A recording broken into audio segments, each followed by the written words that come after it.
विनिर्दिष्ट अनुतोष अधिनियम चल रहा था, उसमें आपका ये लास्ट में चल रहा है, उसके बाद लिखवाया जाएगा। मान के चलिए अभी 2 दिन का लेक्चर है इधर, ये 2 दिन लगेगा कम से कम। उसके बाद इसको लिखवाया जाएगा, तब नया सब्जेक्ट शुरू किया जाएगा। देखिए 1-2 दिन आपका बीच में पढ़ाया गया था, लेकिन कुछ स्वास्थ्य के कारण आपका अच्छे से डील नहीं हो पाया है, आपका इंजेक्शन इत्यादि। तो उसको फिर से एक बार हम दोबारा पढ़ा रहे हैं, यानी कि जो बातें आपको थोड़ी बहुत भूमिका इत्यादि और बताई गई थी, क्योंकि आपका माने स्वास्थ्य थोड़ा उतना सही नहीं था उस समय, इसलिए आपका इधर का उधर हो गया था, यानी कि उल्टा पुल्टा हो गया था। जैसे सीआरपीसी में है कि खुदा बख्श के मामले में गवाह हैदर बख्श वाले आ गए, और हैदर बख्श वाले मामले में गवाह कौन आ गए? खुदा बख्श। तो सब उल्टा पुल्टा हो गया, और अभियुक्त इसके कारण आपका भुलावे में आ गया। तो उसी प्रकार आपका थोड़ा बहुत इधर उधर हो गया है पढ़ाते समय, यानी कि अगर गाड़ी पटरी से उतर जाती है तो उसको आपका फिर से पटरी पर लाया जाता है। तो फिर एक बार हम शुरुआत करते हैं। आपका ये जो पढ़ाना है उसको, आपका जो हमें शुरुआत करनी है वह आपका ये पहला जो अध्याय 7 हमें देखना है फिर से, आपका प्रिवेंटिव रिलीफ, यानी कि निवारक अनुतोष। पहला क्वेश्चन ये आया कि निवारक अनुतोष होता क्या है, और निवारक अनुतोष किस माध्यम से न्यायालय प्रदान करता है, और प्रिवेंटिव रिलीफ के तहत या निवारक, बैठिए भाई, प्रिवेंटिव रिलीफ के तहत या निवारक अनुतोष के तहत अनुतोष प्रदान करना न्यायालय का विवेकाधिकार होगा कि न्यायालय बाध्य होगा। इसके बाद आपका तो प्रिवेंटिव रिलीफ क्या होता है पहले ये समझिए। निवारक अनुतोष का मतलब ये हुआ कि जब न्यायालय किसी व्यक्ति को कोई कार्य करने या कोई कार्य न करने का आदेश देता है तो हम कहते हैं कि न्यायालय ने निवारक अनुतोष प्रदान किया है, यानी कि प्रिवेंटिव रिलीफ प्रदान की है। यानी कि जब न्यायालय किसी व्यक्ति को कोई कार्य करने या न करने का आदेश देता है, इसी को हम प्रिवेंटिव रिलीफ कहते हैं, निवारक अनुतोष कहते हैं। आप निवारक शब्द को पहले समझिए। जहाँ तक प्रिवेंटिव शब्द की बात है, जो ये निवारक शब्द है तमाम जगहों पर यूज किया गया है। जैसे कि सीआरपीसी में भी पूछा जाता है प्रिवेंटिव अरेस्ट क्या होता है, निवारक गिरफ्तारी क्या होती है, या अपराध करने के पूर्व ही गिरफ्तारी क्या होती है। तो इसके लिए आपका सीआरपीसी की धारा 151 काम करती है। यानी कि जब किसी व्यक्ति से ये आशंका है कि वह संज्ञेय यानी कि गंभीर यानी कि कॉग्निजेबल ऑफेंस कर सकता है, तो पुलिस को ये शक्ति प्राप्त है सीआरपीसी की धारा 151 के तहत कि संज्ञेय अपराध किए जाने का निवारण करने यानी कि प्रिवेंट करने यानी कि उसको रोकने के लिए पुलिस ऐसे व्यक्ति को वारंट के बिना गिरफ्तार कर सकते हैं। ये भी एक ऐसा प्रावधान है प्रिवेंटिव। बिहार एपीओ में एक बार मेंस में भी एक क्वेश्चन आया है कि निवारक गिरफ्तारी की व्याख्या करिए, तो सामान्यतः कब गिरफ्तारी होती है वो लिखकर, और निवारक गिरफ्तारी होती क्या है 2 लाइन लिखकर, और सीआरपीसी की धारा 151 यही 15 लाइन लिखना है। और उतना मैं 15 लाइन तो बता ही चुका हूँ, अगर बेयर एक्ट न भी पढ़िए तो उतना याद रहेगा। इसके बाद जो प्रिवेंटिव आपका निवारक आपका जो प्रावधान किए गए हैं वह सीआरपीसी की धारा 106 से लेकर 124 तक में भी है। यानी कि 106 से लेकर 124 में भी प्रिवेंटिव ही प्रावधान है, निवारक ही प्रावधान है कि इलाज से परहेज बेहतर होता है। यानी कि prevention is better than cure. जब भी 151 सीआरपीसी पढ़िए वहाँ भी ये सिद्धांत काम करता है कि prevention is better than cure, इलाज से परहेज बेहतर होता है। और जब आप धारा 106 से लेकर 124 सीआरपीसी पढ़ेंगे वहाँ भी है कि अगर किसी व्यक्ति से यह आशंका है कि वह पीस को ब्रीच कर देगा, परिशांति को भंग करेगा या गुड बिहेव बनाए नहीं रख सकता, यानी कि सदाचारी या अच्छा आचरण नहीं दर्शा सकता, तो उसके पहले ही उससे गारंटी मांग ली जाती है कि तुम गारंटी दो कि शांति कायम रखोगे या अच्छा आचरण समाज में करोगे। तो ये भी आपका कैसा प्रावधान है? प्रिवेंटिव। प्रिवेंटिव प्रावधान आपका मैं बता दूं, ये SC/ST एक्ट में भी है धारा 17 में, और आपका एक संविधान में भी है। अनुच्छेद आप लोग पढ़ ही रहे हैं, अनुच्छेद 22 का क्लाज 4 से 7 हम बताएंगे। फिर वहाँ भी ये सिद्धांत काम करेगा कि प्रिवेंशन इज बेटर देन क्या क्योर। इसके बाद आपका जो प्रिवेंटिव कानून होते हैं और जो रासुका है या राष्ट्रीय सुरक्षा अधिनियम है, राष्ट्रीय सुरक्षा कानून है या नेशनल सिक्योरिटी एक्ट है, शॉर्टकट में NSA कहा जाता है, ये भी एक प्रिवेंटिव लॉ है। यानी कि अगर आशंका है कि ये देश के विरुद्ध कुछ करेगा या लोक व्यवस्था को डिस्टर्ब कर सकता है, तो ऐसी दशा में बिना अपराध किए हुए उसे गिरफ्तार करके जेल भेजा जा सकता है। तो पहला हमने शब्द बताया निवारक का मतलब क्या हुआ। तो आपका सिविल मामलों में निवारक का क्या मतलब हुआ, अब ये देखिए। सिविल मामलों में निवारक का मतलब ये हुआ कि अगर किसी व्यक्ति के अधिकार में दूसरा व्यक्ति खलल डालता है तो दूसरे व्यक्ति को रोका जाता है, प्रिवेंट किया जाता है कि आप खलल न डालिए। जैसे उदाहरण के रूप में मान लीजिए एक डॉक्टर साहब हैं, मरीज की कुछ सूचनाएं, गुप्त सूचनाएं वह इलाज के दौरान जानते हैं और मरीज को धमकाते हैं कि तुम 10 लाख रुपया हमें दो और नहीं तो तुम्हारी जो गुप्त सूचनाएं हैं हम क्या कर देंगे प्रकट। तो मरीज कोर्ट का दरवाज़ा खटखटा सकता है और ये मांग कर सकता है कि डॉक्टर साहब को हमारी सूचनाओं को ओपन करने से प्रिवेंट किया जाए, रोका जाए, और यही आपका कौन सा अनुतोष कहलाएगा? निवारक। दूसरा उदाहरण आपका ये कह सकते हैं, ए एक व्यक्ति है, बी उसको बार बार धमकी दे रहा है कि तुम्हारे जमीन पर हम कब्जा करके मकान बनवा लेंगे, तो ए मुकदमा कर सकता है और कह सकता है कि न्यायालय से हजूर हमारे पक्ष में प्रिवेंटिव अनुतोष प्रदान करिए और बी को ये जो धमकीबाज भी हैं इसे क्या करिए, रोकिए। तो ये आपका निवारक अनुतोष शब्द हमने बताया।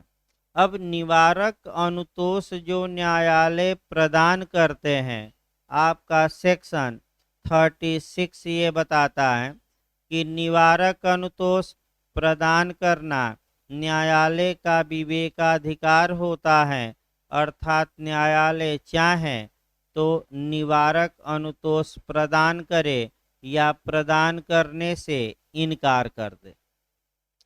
जब निवारक अनुतोष प्रदान किया जाएगा तो किस माध्यम से किया जाएगा पूछ सकता है, तो इंजेक्शन के माध्यम से। इंजेक्शन यानी कि व्यादेश के माध्यम से।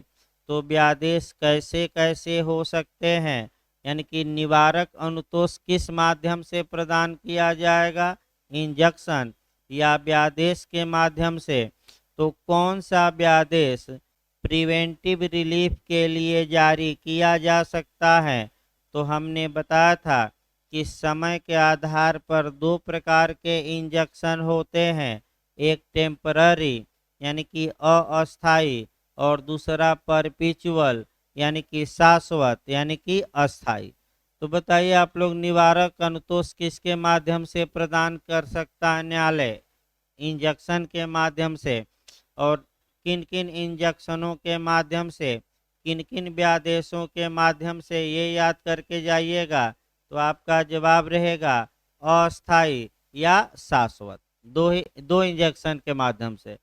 अब बेयर एक्ट पहले देख लिया जाए एक बार, एक लाइन फिर से देखिए। धारा 36, निवारक अनुतोष किसे अनुदत्त किया जाता है? तो निवारक अनुतोष न्यायालय के विवेकानुसार, तो बता ही दिया गया है, बाध्य है न्यायालय निवारक अनुतोष प्रदान करने के लिए कि उसका विवेक है, चाहे तो प्रदान करे या इनकार कर दे।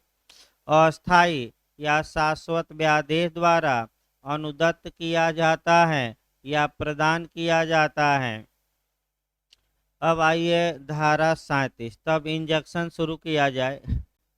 धारा 37 में अस्थाई और शाश्वत व्यादेश को डिफाइन किया गया है। यहाँ से भी आपका बिहार आयोग ने क्वेश्चन बनाया है कि टेम्पररी और परपिचुअल इंजेक्शन कहाँ बताया गया है, कहाँ परिभाषित है, कहाँ दिया गया है? तो आपका जवाब रहेगा सेक्शन 37 का क्लाज वाइज पूछा गया है कि अगर टेम्पररी पूछे तो सेक्शन 37 का क्लाज 1 मारेंगे, और अगर परपिचुअल या अस्थाई या शाश्वत पूछे, हमेशा के लिए इंजेक्शन न्यायालय जारी करता है, तो धारा 37 का क्लाज 2। कम से कम इतना याद रखिए। अब पहले देखिए इसका तब व्यादेश शुरू किया जाए, आपका ये सेक्शन हो जाए, दो लाइन का है। जो अस्थाई व्यादेश होते हैं वह न्यायालय के विवेकानुसार ही जारी होते हैं। न्यायालय वाद के किसी भी प्रक्रम में यानी कि किसी भी मुकदमे के स्टेज में अस्थाई व्यादेश जारी कर सकता है। इस आपका ये कब तक बने रहते हैं? जब तक न्यायालय कोई अगला आदेश न दे। ये निर्णय के पहले ही जारी किए जाते हैं। ये अस्थाई व्यादेश जारी करना न्यायालय का विवेकाधिकार होता है। इसके द्वारा न्यायालय किसी व्यक्ति को कोई कार्य करने या न करने के लिए हमेशा के लिए नहीं रोकता, बल्कि कुछ समय के लिए रोकता है, और कितने समय के लिए रोकेगा ये न्यायालय खुद डिसाइड करेगा। लेकिन सदैव कब जारी होते हैं? आपका निर्णय के पहले, और निर्णय के बाद जो आएगा डिक्री के माध्यम से, वह परपिचुअल या शाश्वत व्यादेश होगा। तो अस्थाई व्यादेश के बारे में प्रावधान 37 के क्लाज 1 में किया गया है। ये कहाँ से रेगुलेट होंगे, कहाँ से विनियमित होंगे, ये कहाँ से गवर्न होंगे? तो आपका जवाब रहेगा सीपीसी से। तो सीपीसी के किस आर्डर से? आर्डर 39। कम से कम इतना अस्थाई व्यादेश के बारे में अभी याद रखिए। डिटेल में हम चारों व्यादेश वही मुख्य पढ़ना है, और आपका मान के चलिए कल तक हमें हर हाल में समाप्त ही कर देना है। कुछ धाराएं जो छोटी छोटी हैं आज हम समाप्त करेंगे, और एक दो जो बड़ी बड़ी धाराएं हैं वो कल हम समाप्त कर देंगे। देखिए फिर एक बार, तो इस प्रकार अस्थाई व्यादेश देखा जाए, जो परपिचुअल इंजेक्शन होते हैं वह आपका मामले में सुनवाई के पश्चात न्यायालय जारी करता है। मेरिट पर विचार करने के बाद, यानी कि गुण और दोष पर, यानी कि गुणावगुण पर या मेरिट पर जब विचार कर लेता है तब जारी करता है और अंत में जारी होते हैं। डिक्री के भाग होते हैं और प्रतिवादी को कोई कार्य करने या न करने के लिए कब तक रोका जाता है या कहा जाता है कुछ समय के लिए नहीं, बल्कि कब तक। शाश्वत का मतलब ये हुआ कि कब तक, हमेशा के लिए। तो और ये गवर्न कहाँ से होंगे, तो इशारे से। अब समस्या आई कि शाश्वत व्यादेश परिभाषित कहाँ है, तो 37 के किस क्लाज में, 2 में। इतना कम से कम शुरुआती दौर में याद रखिए। अब 2 पॉइंट और आए कि परपेचुअल इंजेक्शन कब जारी किया जाएगा। परपेचुअल इंजेक्शन कब जारी करने से इनकार कर दिया जाएगा, इसके लिए आपको 2 सेक्शन देखने हैं। और आपका अगर इंजेक्शन की मांग की गई है तो क्या उसकी जगह पर या उसके अतिरिक्त कंपसेशन की मांग की जा सकती है कि नहीं। और अंतिम पढ़ना है इंजेक्शन के प्रकार, जो बिहार और यूपी में कई बार मेंस में क्वेश्चन आया है कि व्यादेश को परिभाषित करते हुए इसके प्रकारों का उल्लेख करिए। और आपका अस्थायी व्यादेश पर भी अलग से आता है। बिहार में जो बना है कि टेम्पररी इंजेक्शन किन सिद्धांतों पर जारी किया जाता है, उन सिद्धांतों का उल्लेख करिए। और एक आपका जो पढ़ना है लास्ट में कि अगर किसी कॉन्ट्रैक्ट में कुछ पॉजिटिव बातें हैं, कुछ निगेटिव बातें हैं, और अगर न्यायालय सकारात्मक बातों का विशिष्ट पालन नहीं करवा सकता, तो क्या नकारात्मक बातों का विशिष्ट पालन करवा सकता है कि नहीं, करवा सकता है। बिहार में कई बार बना है, सेक्शन हम बताएंगे। जो लास्ट सेक्शन हमें पढ़ना है 42, और उसमें लमली बनाम वैगनर का केस पढ़ना है। बिहार के लिए बहुत महत्वपूर्ण है यह केस। लमली बनाम कौन सा, वैगनर और रंगशाला का, माने वही गाना गाने की संविदा का। तो आपका गाना गाने की संविदा भी बताई जाएगी। तो आइए शुरुआत करते हैं हम। पहला आपका बताते हैं इंजेक्शन की परिभाषा और आपका इसके प्रकार। अब जितने प्रकार के इंजेक्शन हो सकते हैं, आपका उन प्रकारों को देखना है और परिभाषा को, और तब एक एक प्रकार आपका डिटेल में चलेगा। अभी आपका थोड़ा शॉर्टकट में पूरा हम बता रहे हैं। व्यादेश शब्द को सीपी माने इशारे में या किसी अन्य कानून में परिभाषित नहीं किया गया है। यानी कि जो इंजेक्शन होता है वह आपका कहीं भी डिफाइन नहीं है। तो समस्या ये आई कि आखिर जब परिभाषित नहीं है तो आप अपनी परिभाषा बनाएंगे। इसके बाद आपका अपनी परिभाषा बनाने के बाद आप अगर विद्वानों ने परिभाषा दी है तो कम से कम 1 या 2 विद्वानों की परिभाषा लिखेंगे। और व्यादेश का मुख्य उद्देश्य क्या होता है ये बताएंगे, और तब प्रकार बताएंगे। देखिए इंजेक्शन की परिभाषा आप क्या लिखेंगे, जो सटीक परिभाषा है। व्यादेश वह न्यायिक आदेशिका है या न्यायिक प्रक्रिया है, या हम कह सकते हैं कि इंजेक्शन न्यायालय द्वारा दिया गया एक ऐसा आदेश है जिसके तहत न्यायालय किसी विशिष्ट कार्य को करने या न करने के लिए किसी व्यक्ति से अपेक्षा करता है। तो जैसे ही न्यायालय ने आदेश दिया कि आप ये कार्य न करिए तो वह नकारात्मक व्यादेश, और जैसे ही न्यायालय ने कहा कि आप ये कार्य करिए तो वह कैसा व्यादेश हो जाएगा, मैंडेटरी या समादेशात्मक या सकारात्मक। तो 2 प्रकार तो आप लोग यहीं से निकाल लिए, कौन कौन, एक नकारात्मक और एक सकारात्मक।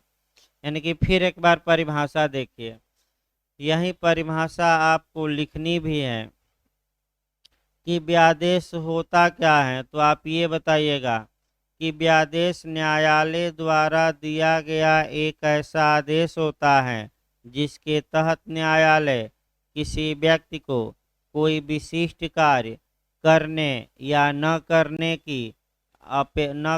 की अपेक्षा करता है।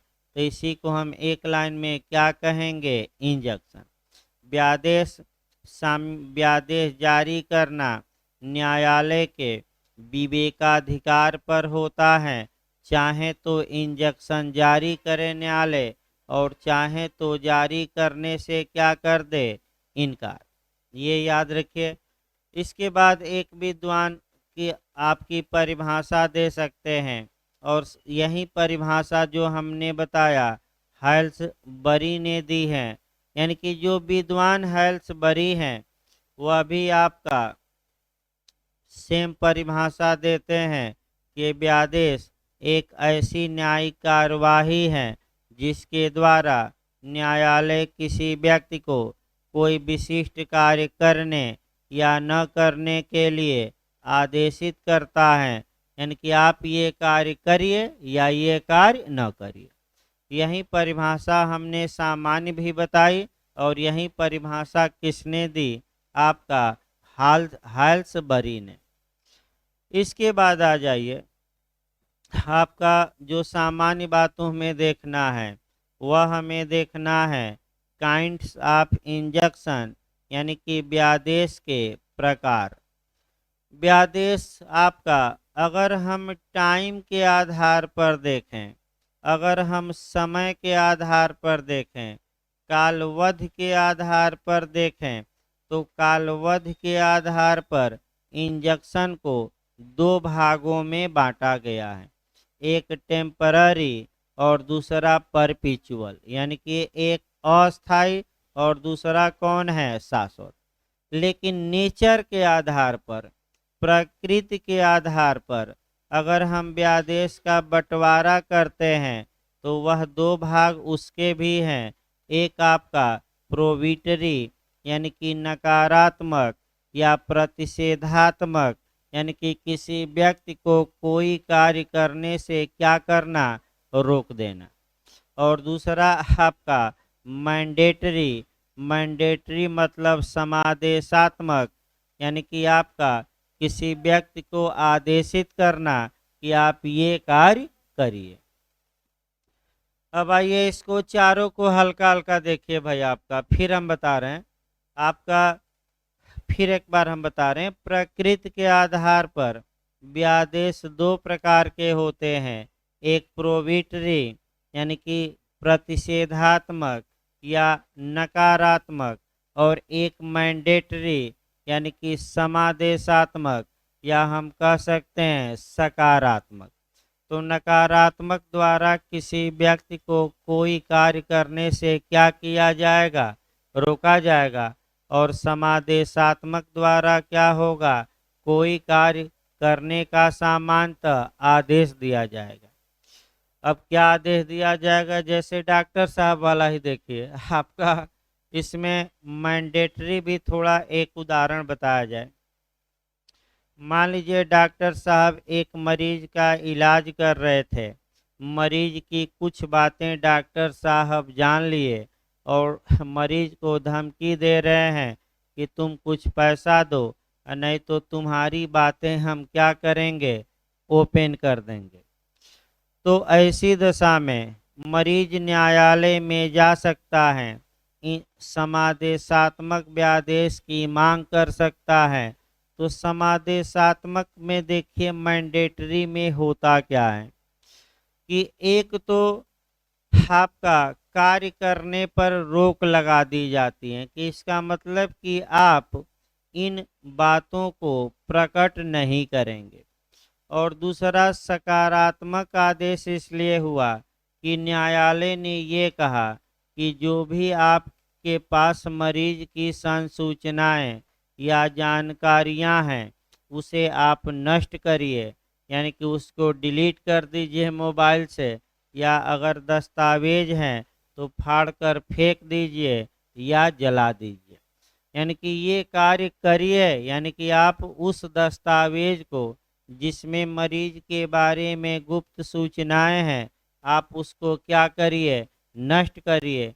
तो ये कौन सा इंजेक्शन हुआ, कुछ कार्य करने के लिए कहा गया कि न करने, करने, तो मैंडेटरी हो गया।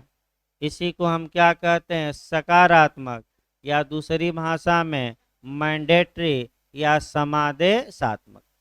अब चारों आपका चार चार लाइन, पांच पांच लाइन देखना है। अलग से तो हम डिटेल में बताएंगे ही, आपका अलग से बताया जाएगा डिटेल में, लेकिन चारों का पहले आपका जो भी चारों व्यादेश हैं, इसको आपका दिमाग में हल्का हल्का बैठाना है। देखिए, अस्थाई व्यादेश मैं अभी बताया था, इसको अलग से बताने की आवश्यकता नहीं है, 5 लाइन में बताया था। और ये गवर्न कहाँ से कहाँ ये परिभाषित हैं, तो 37 के क्लाज 1 में। और ये कहाँ से रेगुलेट होगा, तो सीपीसी के किस आर्डर से, 39। और डिटेल में हम फिर बताएंगे, एक दिन बताया गया था लेकिन फिर बताया जाएगा। दूसरा परपिचुअल इंजेक्शन है। परपिचुअल यानी कि शाश्वत व्यायादेश। शाश्वत व्यायादेश निर्णय के बाद जारी किया जाता है।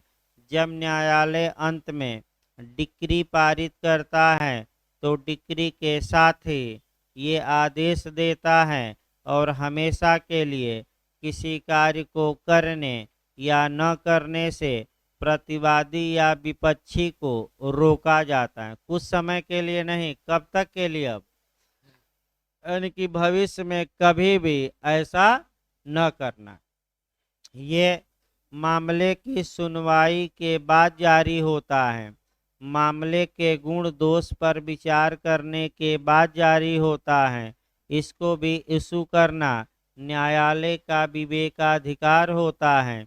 इसकी परिभाषा धारा 37 के क्लाज 2 में दी गई है और इसके बारे में विस्तृत प्रावधान एसआरए में ही दिया गया है।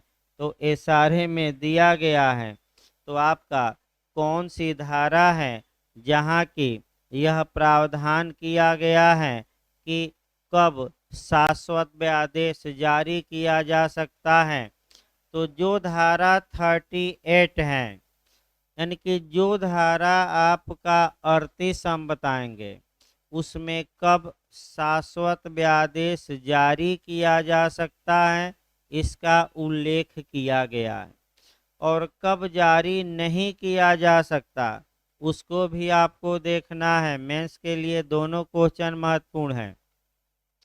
देखिए, मेंस के लिए भी आपका मॉडल बना दें। शाश्वत व्यादेश को परिभाषित करते हुए उन प्रावधानों का उल्लेख करिए जब परपिचुअल इंजेक्शन न्यायालय जारी कर सकता है। तो शाश्वत व्यादेश की परिभाषा 37 के क्लास 2 में और धारा 38 में कब उसे जारी किया जाएगा। इसके बाद आपका धारा 41 आप आ जाएंगे। अगर ये पूछे कि कब इंजेक्शन जारी करने से शाश्वत न्यायालय डिनाई कर देगा, तो सेक्शन याद रखिएगा आपका 41। तो आपका ये शाश्वत व्यायादेश हुआ और डिटेल में दोनों पढ़ाया जाएगा। अगला, प्रकृति के आधार पर चूंकि व्यादेश 2 प्रकार के होते हैं। एक आपका निषेधात्मक या प्रोविटरी, तो इसको 2 लाइन केवल पढ़ना है। जब न्यायालय किसी व्यक्ति को कोई विशिष्ट कार्य करने पर रोक लगा देता है, उस व्यादेश को हम नकारात्मक या आपका प्रोविटरी व्यादेश कहते हैं। भाई, एक लाइन में हो गया, न्यायालय किसी कार्य को करने पर क्या लगा दे, रोक। अब अंतिम आ गया मैंडेटरी। समादेशात्मक व्यादेश का प्रावधान एसआरए की धारा 39 में किया गया है। आदेशात्मक व्यादेश में होता क्या है, तो न्यायालय किसी व्यक्ति को कोई कार्य करने पर रोक लगाता है, और आगे वह कार्य करने से मना कर देता है। यानी कि इसका मतलब ये हुआ कि अब ये कार्य न करो और आगे भी तुम न करना, जितना कार्य किए हो उसको समाप्त करो, उसको द एंड करो। तो आइए एक उदाहरण मैंडेटरी का देखा जाए। दूसरा जमीन का, मरीज वाला तो हमने बता ही दिया। भाई मान लीजिए एक व्यक्ति है और भी उसके जमीन पर आकर दीवार खड़ा करने लगता है। तो ए तत्काल कोर्ट का दरवाजा खटखटाया। ए ने डिमांड किया कि हजूर बी को ये मने अस्थाई व्यादेश पहले जारी करिए और बी को हमारे जमीन पर दीवार खड़ा करने से आप स्टे रोकिए। और क्या जारी करके रोकिए? व्यादेश। तो तुरंत व्यादेश जारी किया गया ए के फेवर में, बी के विरोध में। और कुछ दीवार खड़ी हो गई थी और आगे दीवार खड़ी करने से अस्थायी रूप से क्या कर दिया गया? रोक दिया गया। दोनों अपना अपना मामला प्रस्तुत किए, दोनों का साक्ष्य लिया गया और दोनों पक्षकारों को सुनने के बाद अंत में फैसला आया। फैसले के बाद डिक्री बनती है। तो डिक्री में ये न्यायालय लिखता है कि इस जमीन का हकदार ए है। तो भाई अब मैंडेटरी इंजंक्शन का मतलब ये हुआ कि जितना कार्य किए हो, जितना दीवार खड़ी किए हो, उसे अब क्या करो? पुरानी स्थिति में लाओ। अपना ईंटा यहाँ से क्या करो? हटाओ। और आगे से ये जमीन एक ही है और तुम दीवार खड़ा न करना। इसी को मैंडेटरी इंजंक्शन कहते हैं कि जो काम तुम कर चुके हो वह काम समाप्त करो या उस काम को वापस लो और आगे से ऐसा काम न करना। इसी को एक लाइन में मैंडेटरी या समादेशात्मक या आज्ञापक व्यादेश कहते हैं। और इसके लिए जो हम प्रावधान पढ़ेंगे ये सारे की धारा 39 में। तो कम से कम अब कुछ धाराओं का क्रम याद करिए। तो भाई मिलाने के लिए इधर धारा आती है बिहार में। 36 में निवारक अनुतोष कैसे अनुदत्त किया जाएगा। 37 में 1 में अस्थाई व्यादेश की परिभाषा। 37 के क्लास 2 में आपका अस्थाई या शाश्वत की परिभाषा। शाश्वत व्यादेश कब जारी किया जाएगा? बढ़ते रहे धारा। 38 समादेशात्मक व्यादेश कब जारी किया जाएगा?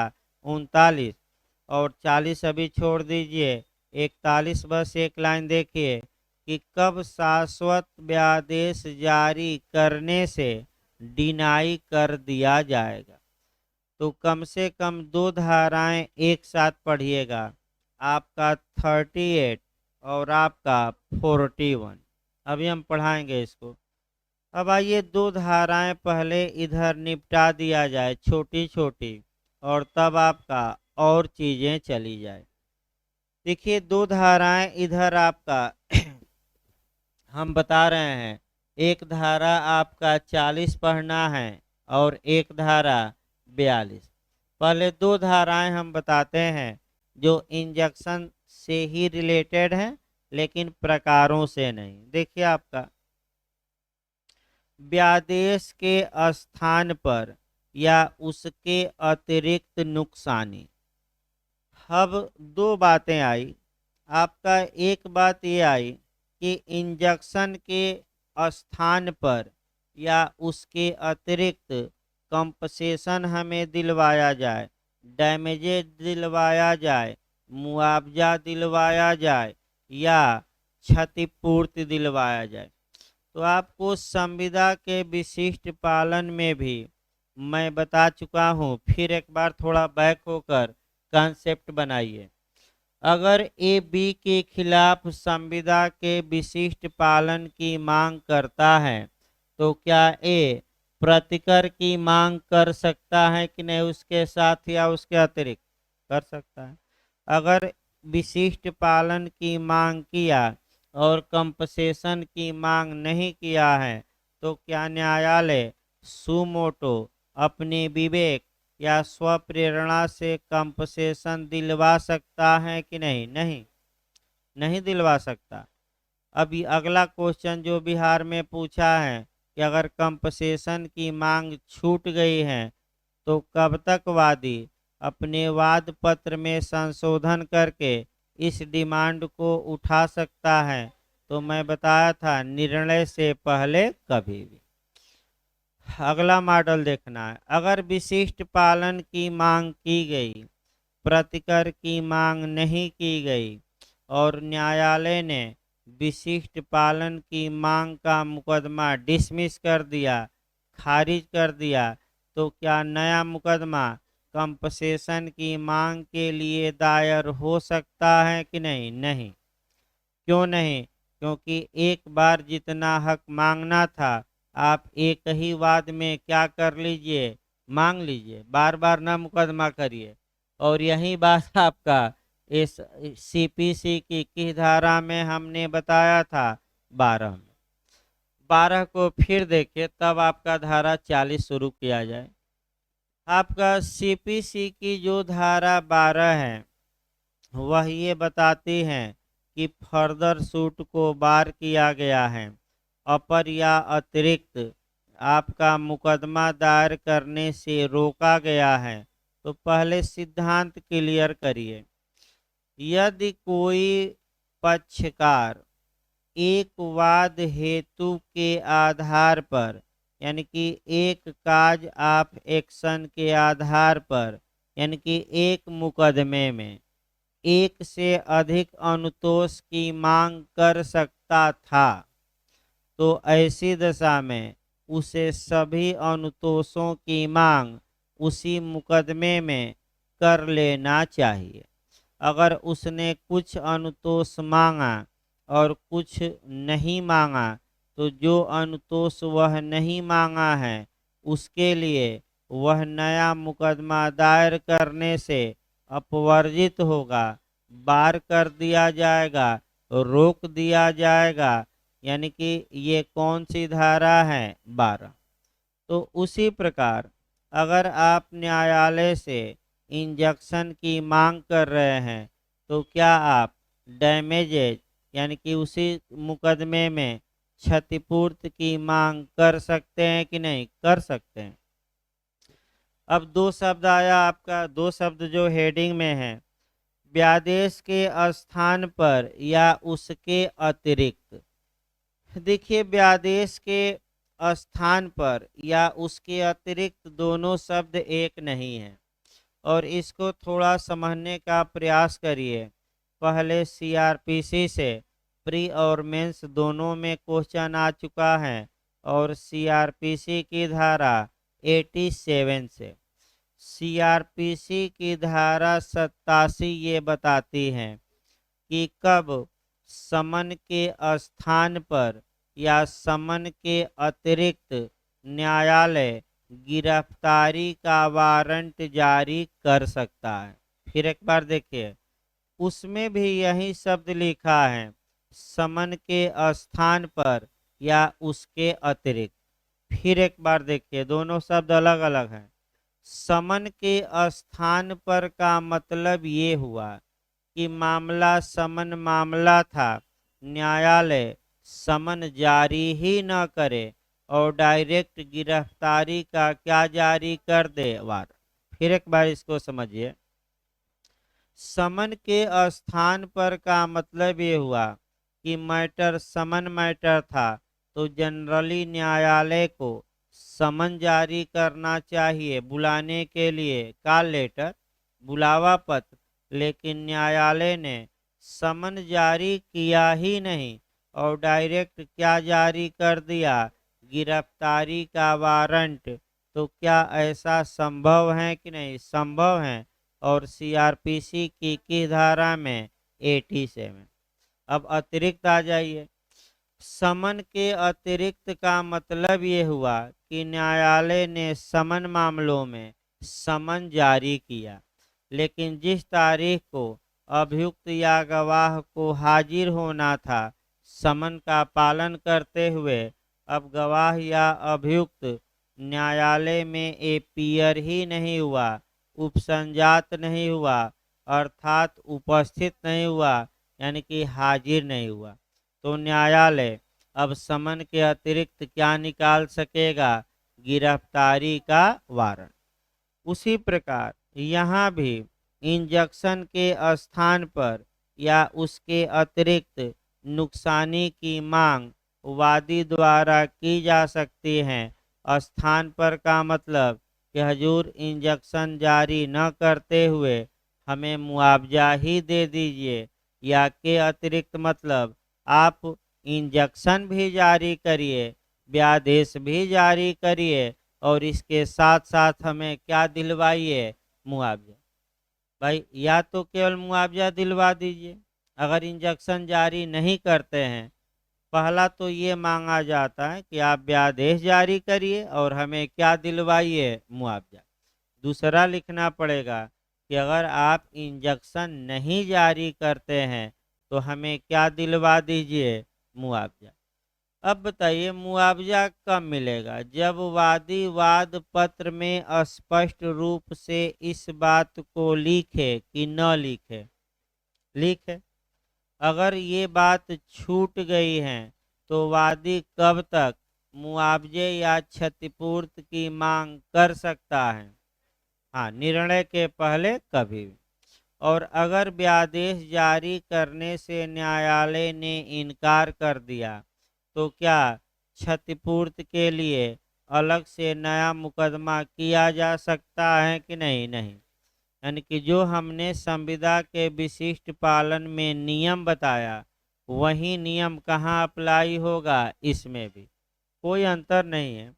अब यह कि एक बार बेयर एक्ट पढ़कर समझा जाए, वैसे जो भी बातें हैं ये सेक्शन भी याद रखिएगा। आपका सेक्शन 40 चल रहा है, यानी कि 40। पहले दो छोटे छोटे सेक्शन हम बता रहे हैं, आपका 40 और कौन सा? 42। देखिए 40 का बेयर एक्ट अब आसान हो जाएगा। अब हमें नहीं लगता कि कॉन्सेप्ट बनाने के बाद किसी को समस्या होगी। देखिए बेयर एक्ट, व्यादेश के स्थान पर या उसके अतिरिक्त नुकसानी तो धारा 38 के अधीन। फिर एक बार याद करिए सेक्शन 38 के अधीन, तो 38 में कौन सा इंजेक्शन का प्रावधान है? शाश्वत। धारा 38 के अधीन व्यादेश के, या धारा 39 के अधीन, तो 39 के अधीन कौन सा व्यादेश था? मैंडेटरी या समादेशात्मक या आदेशात्मक। तो अगर शाश्वत व्यादेश या आज्ञापक व्यादेश के वाद में वादी ऐसे व्यादेश के अतिरिक्त या स्थान पर, अतिरिक्त मने उसके अलावा, स्थान पर का मतलब कि अगर आप व्यादेश जारी नहीं करते तो हमें क्या करिए? मुआवजा दिलवाइए। और अतिरिक्त का मतलब ये हुआ कि आप हमारे फेवर में व्यादेश भी जारी करिए और क्या दिलवाइए? मुआवजा।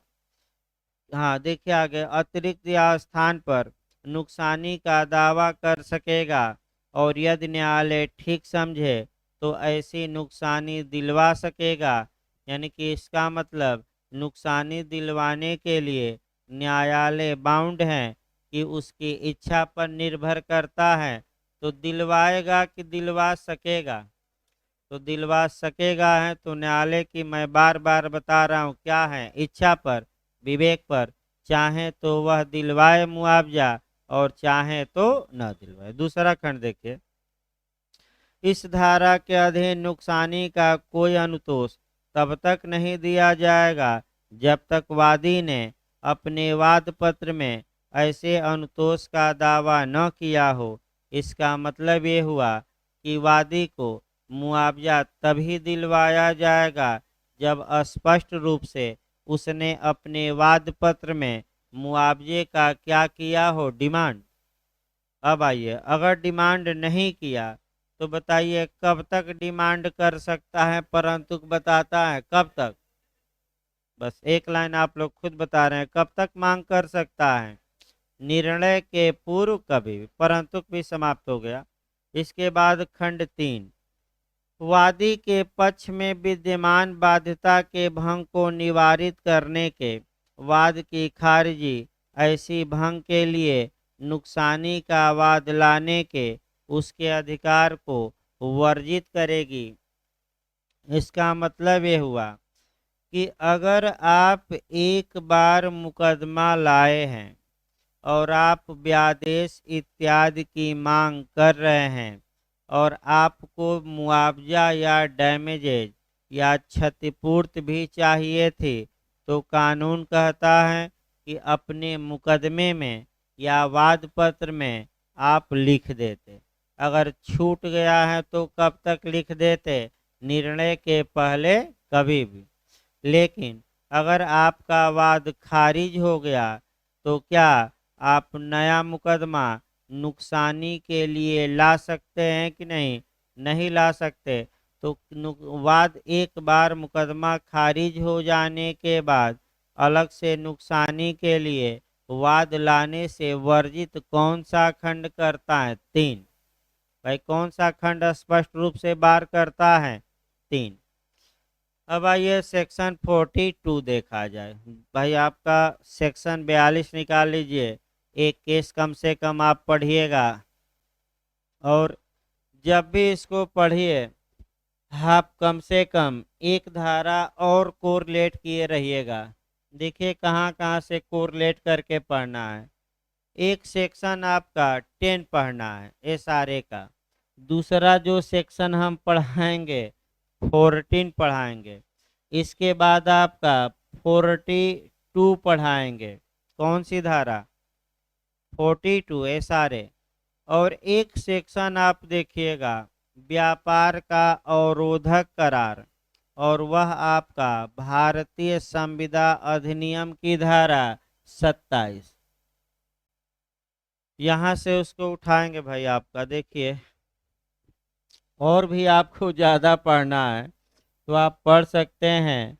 आपका 75 पढ़ सकते हैं और आपका 39 धारा भी संविदा अधिनियम की पढ़ सकते हैं। अगर और आपको चाहिए थोड़ा डिटेल में जाना पड़े तो फिर एक बार कॉन्सेप्ट पहले बनाया जाए, उसके बाद और केस उसके बाद बताया जाएगा। पहले कॉन्सेप्ट बनाइए संविदा अधिनियम से।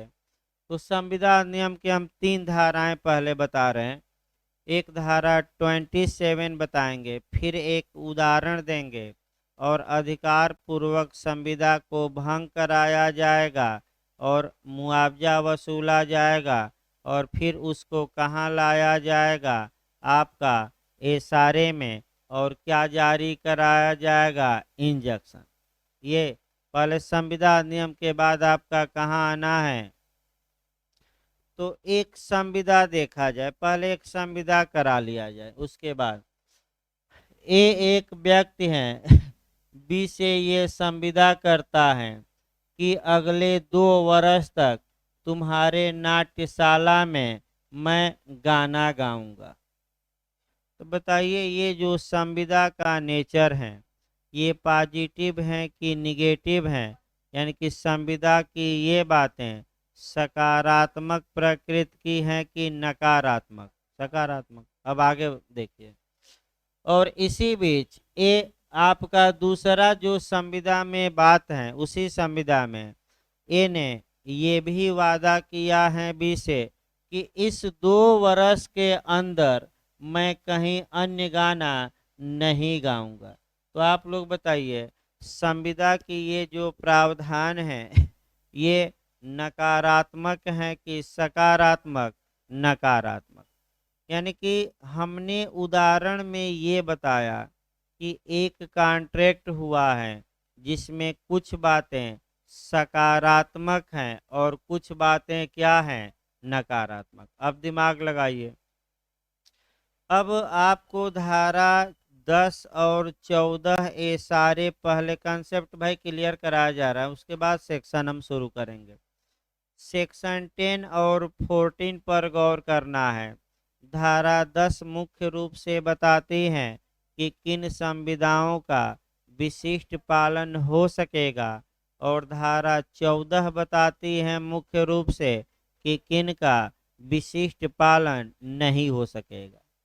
तो अब आप बताइए, जो धारा 14 से गवर्न करिए, जो संविदाएं पर्सनल अहर्ता या पर्सनल क्वालिटी या पर्सनल क्वालिफिकेशन या व्यक्तिगत अहर्ता या व्यक्तिगत योग्यता या व्यक्तिगत गुण पर आधारित होती हैं, उनका विशिष्ट पालन नहीं हो सकता। तो जो ये गाना गाने की संविदा है रंगशाला में, आपका ये बताइए, ये व्यक्तिगत अहर्ता पर आधारित है कि कोई भी गाना गा सकता है? व्यक्तिगत अहर्ता पर। तो क्या इस संविदा का विशिष्ट पालन संभव है? नहीं, क्योंकि धारा 14 के अनुसार इसका विशिष्ट पालन नहीं हो सकता, यानी कि जबरदस्ती ऐसे गाना रंगशाला में गवाया नहीं जा सकता। तो क्या वसूला अगर ए ने, अब आइए इसी उदाहरण को हल्का सा आगे बढ़ाइए, अभी आपका संविधान नियम में मान लीजिए ए ने वादा किया है कि प्रतिदिन हम गाना तुम्हारे रंगशाला में गाएंगे। 1 माह तक तो ए ने गाना गाया या 1 वर्ष तक गाया, उसके बाद गाना गाने से इनकार कर दिया। तो पीड़ित पक्षकार या आहत पक्षकार या जो संविदा भंग से पीड़ित है वह बी हुआ, रंगशाला का मालिक, तो बी को क्या अधिकार है? जबकि ए ने अपने वचन का पालन करने से बीच में ही क्या कर दिया? इनकार।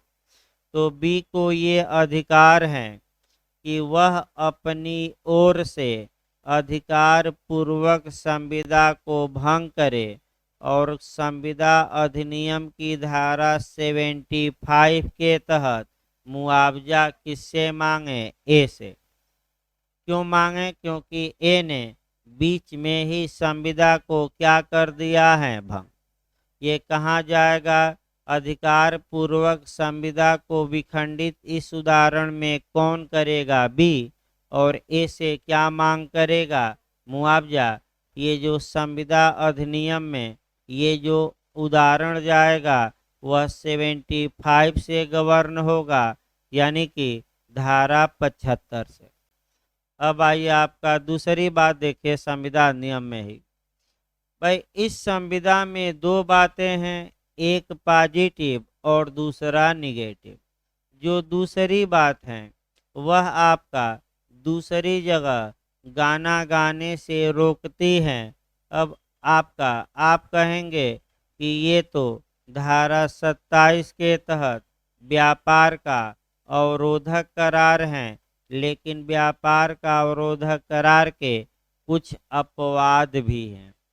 अब इसी उदाहरण में अब जो ये प्रतिबंध ए पर लगाया गया है, अगर वह लंबे समय तक है तो न्यायालय उन प्रतिबंधों को रद्द भी कर सकता है। जैसे तुम जीवन भर हमारे रंगशाला में ही गाओगे और कहीं अन्य नहीं गाओगे, तो ये प्रतिभा का हनन होगा और न्यायालय ऐसी शर्तों को मानने से क्या कर सकता है?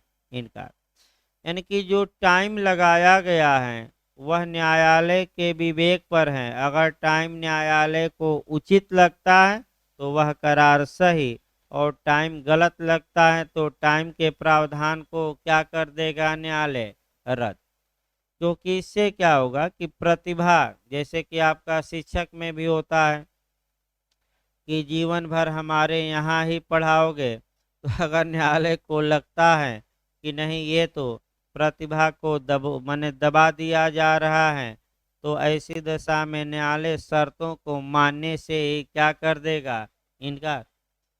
आपका केस आया था मैक्सिम गन्स कंपनी का, आपका ये धारा 27 पर, वो अलग बात है, उतना डिटेल में हम नहीं जा सकते। अब आइए फिर हम बैक होते हैं, क्योंकि जो इस संविदा में जो सकारात्मक बात है कि रंगशाला में गाना गाया जाएगा, उसका विशिष्ट पालन संभव नहीं है, क्योंकि धारा 14 ए सारे के तहत विशिष्ट पालन हो सकता है कि नहीं? नहीं। क्यों? क्योंकि ये संविदा शुद्ध रूप से व्यक्तिगत अर्हता या व्यक्तिगत क्या है, योग्यता पर आधारित। लेकिन जो निगेटिव बातें हैं, जो नकारात्मक करार हैं, उसका विशिष्ट पालन हो सकता है और उसके पालन के लिए न्यायालय इंजंक्शन जारी कर सकता है कि नहीं, व्यादेश जारी कर सकता है कि नहीं। यानी कि क्या न्यायालय ये आदेशित कर सकता है कि नहीं कि अगले 2 साल तक तुम किसी भी रंगशाला में गाना नहीं गाओगे, क्या रोक सकता है कि नहीं, रोक सकता है। तो कौन सी धारा में ऐसा रोका जा सकता है इंजेक्शन जारी करके, तो जो लास्ट धारा है 42, 42 का जो सिद्धांत है, केस बस याद रखिए, उसके बाद शुरू किया जाए। लमली आपका बनाम वैगनर के केस पर आधारित है और शुद्ध रूप से ये केस जो मैं उदाहरण बताया रंगशाला से ही संबंधित है। यानी कि इसीलिए मैं ये उदाहरण बताया, उदाहरण इसलिए आपको बताया गया कि आपका केस भी अलग से बताना नहीं पड़ेगा और उदाहरण भी क्या होगा, समाप्त। तो केस अब अलग से बताना नहीं, बस केस का नाम याद रखिए। और लमली के केस में यही रंगशाला का ही क्या था, मामला। अब आइए 42 देखिए भाई, आपका नकारात्मक करार के पालन का व्यादेश। देखिए धारा 41 के खंड अंगों में अंतर्विष्ट किसी बात के होते हुए भी, तो 41 के आपका ई में है क्या, तो ई में आपका ये है। देखिए ई पहले देखिए आपका, ऐसी संविदा का भंग निवारित करने को जिसका विनिर्दिष्टतः पालन प्रवर्तनीय नहीं है, व्यादेश जारी नहीं किया जाएगा। यानी कि इसका मतलब ये हुआ कि जो संविदाएं धारा 14 में आ जाती हैं, यानी कि जिन संविदाओं का विशिष्ट पालन संभव नहीं है, उन संविदाओं को भंग करने से रोकने के लिए व्यादेश भी जारी नहीं किया जाएगा।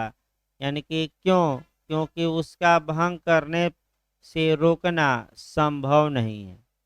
तो आपका धारा 41 के खंड ई में अंतर्विष्ट किसी बात के होते हुए भी, जहाँ की किसी संविदा में किसी निश्चित कार्य को करने का, तो रंगशाला में गाना गाने का सकारात्मक करार, यानी कि हम रंगशाला में गाना गाएंगे और उसी के साथ किसी निश्चित कार्य को न करने का अभिव्यक्ति या विवक्षित नकारात्मक करार, यानी कि 2 साल तक तुम्हारी रंगशाला में गाना गाएंगे, ये सकारात्मक, और उसी संविदा में जुड़ा है एक्सप्रेस या इम्प्लाइड रूप से नकारात्मक शर्त भी कि इस 2 साल तक मैं कहीं अन्यत्र गाना नहीं गाऊंगा। आगे देखिए, समाविष्ट हो मैंने एक ही में दिया हो, वहाँ यह परिस्थिति की न्यायालय सकारात्मक करार का विनिर्दिष्टतः पालन विवश करने में असमर्थ है। तो अभी हमने बताया कि ये जो उदाहरण है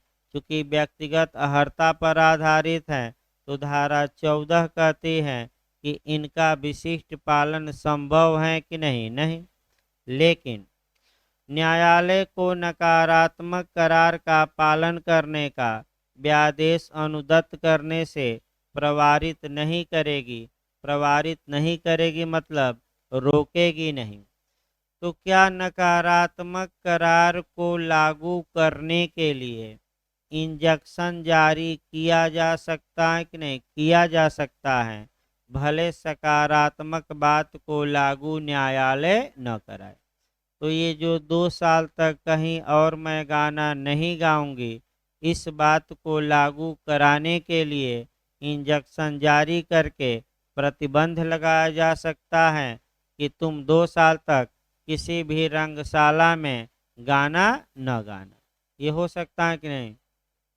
लास्ट लाइन देखिए, परंतु यह तब जबकि वादी संविदा के पालन में जहाँ तक उसके लिए आबद्धकर हैं असफल रहा हो, यानी कि आपका, परंतु यह तब जबकि वादी संविदा के पालन में जहाँ तक वह उसके लिए बाध्य है असफल रहा हो, यानी कि वादी पूरा प्रयास किया लेकिन फिर भी क्या हो गया, विफल हो गया। यानी कि कुल मिलाकर एक लाइन में ये आया, लास्ट लाइन, कि अगर किसी संविदा में सकारात्मक और नकारात्मक दोनों बातें हैं, सकारात्मक बातों का विशिष्ट पालन संभव नहीं है तो नकारात्मक का विशिष्ट पालन करवाया जा सकता है और नकारात्मक बातों को के लिए इंजेक्शन जारी किया जा सकता है।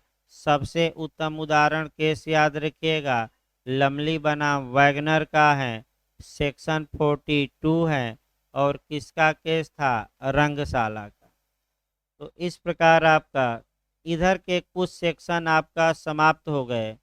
कल लास्ट इसमें लेक्चर रहेगा तब लिखवा जाएगा। तो रेस्ट ले लीजिए 10-15 मिनट, तो भाई संविधान चलेगा आपका।